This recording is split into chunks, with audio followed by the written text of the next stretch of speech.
महिलाओं के लिए इस्तेमाल की, उसका हाँ क्या नोटिस लिया आपने? देखिए, ऐसा है, उसके ऊपर सोमोटो का नोटिस लिया गया है। जिस तरह से उन्होंने लेडीज़ के बारे में उनकी डिग्निटी को लेकर जो वर्ड यूज़ किए हैं कि ये नाचने कूदने वाली लेडीज़, इन्होंने क्या जोधे पैदा करने हैं, ये वर्ड्स जो हैं ये एक दिखाते हैं कि कितनी ईगो है इनके अंदर। अगर सुखपाल खैरा साहब के सिल्वर स्पून लेकर पैदा हुए हैं तो सबके सब ऐसे नहीं होते हैं। उनसे पूछ के देखिए, जो लेडीज खुशियां मना रही थी, नाच रही थी, कि उनके लिए ये 1000 रुपए की वैल्यू क्या है। छोटी छोटी सी खुशियां होती हैं उनके अंदर, जो वो किसी से बिना पैसे मांगे वो पूरी कर सकती हैं। सुखपाल खैरा साहब को सिर्फ करोड़ों की खुशियां पता है, उनको 1000 रुपए की कीमत शायद नहीं पता है।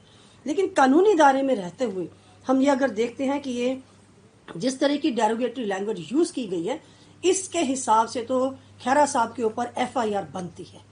मैम, आपको नहीं लगता कि अब पंजाब की महिलाओं को कैरेक्टर सर्टिफिकेट चाहिए खैरा जी से खुशी मनाने के लिए? बिल्कुल भी नहीं चाहिए, ना वो मांग रही है। लेकिन खैरा साहब ने जिस लेडीज को लेकर, उनसे वोट्स लेकर जो लीडर बने थे, जहां पर बैठ गए थे आके, और जहां पे उनकी ईगो जो है इतनी ज्यादा हो गई है कि वो लेडीज को अब कुछ समझते ही नहीं है, तो यही लेडीज उनको सबक भी जरूर सिखाएंगी। मैम, क्या आपको नहीं लगता कि भाषा की जो मर्यादा है वो जरूर रखनी चाहिए, क्योंकि पंजाब एक ऐसी स्टेट है जहाँ भाषा जो है कि वो बहुत महत्व रखती है। कुछ बोलने से पहले पॉलिटिशियंस को सोचना चाहिए। और हम उस धरती पर हैं जहाँ पे लेडीज के लिए तो गुरु पीरों ने भी सबसे ऊंचा दर्जा दिया है।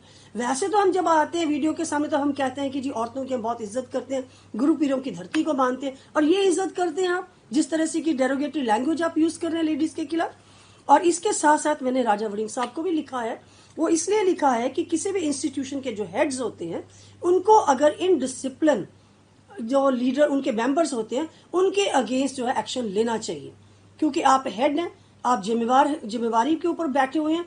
तो खैरा साहब को पार्टी से बाहर निकालना चाहिए इनको। मैम, उन्होंने हरपाल चीमा पे भी टिप्पणी कर दी है कि वो एक बंधुआ मजदूर है। क्या आपको नहीं लगता कि ऐसी टिप्पणियां वो बार बार कर रही हैं कि दिमागी संतुलन कहीं खो गया? बिल्कुल, मुझे भी लगता है कि आई थिंक खैरा साहब नीड्स मेडिकल हेल्प। उनको जरूर जो है ये इस चीज को खुद सोचे, खुद बैठकर ही अपने आप को एनालाइज करें कि वो क्या कह रहे हैं। तो यही दिखाता है कि उनका जो मानसिक संतुलन है वो खराब हो चुका है। कभी किसी को कहते हैं बंधुआ मजदूर है, कभी कहते हैं लेडीज को ये नाचने कूदने वाली लेडीज है।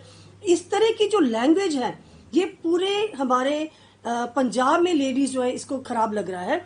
पंजाब के सियाने, अच्छे, पढ़े लिखे, अक्लमंद जो लोग हैं, हमारे पुरुष हैं, भाई हैं, पिता हैं, सभी इस चीज को फील कर रहे हैं। उनके अपने पार्टी के मेंबर इस चीज को फील कर रहे हैं। वो कहते हैं कि वो सॉरी कहने को तैयार है, लेकिन सुखपाल खैरा साहब की जो ईगो है ना वो इतनी ज्यादा बड़ी है। मेरे को लगता है उनको सिर्फ कानूनी लैंग्वेज है वो दिखानी पड़ेगी और उनके हिसाब से उनके ऊपर FIR करनी पड़ेगी। मैम, आपने उनको तलब किया है, इन केस वो अगर नहीं आते, क्योंकि अभी भी वो यही कह रहे हैं कि मैं अपने बयान पे स्टैंड लेता हूँ, और अगर नहीं आते तो नेक्स्ट प्रोसीजर आपकी तरफ से क्या रहेगा? प्रोसीजर वही कानूनी है जी, क्योंकि अगर वो नहीं आते हैं, नहीं कुछ करते हैं, तो जो कानूनी कार्रवाई है बनती है वो तो हम करेंगे।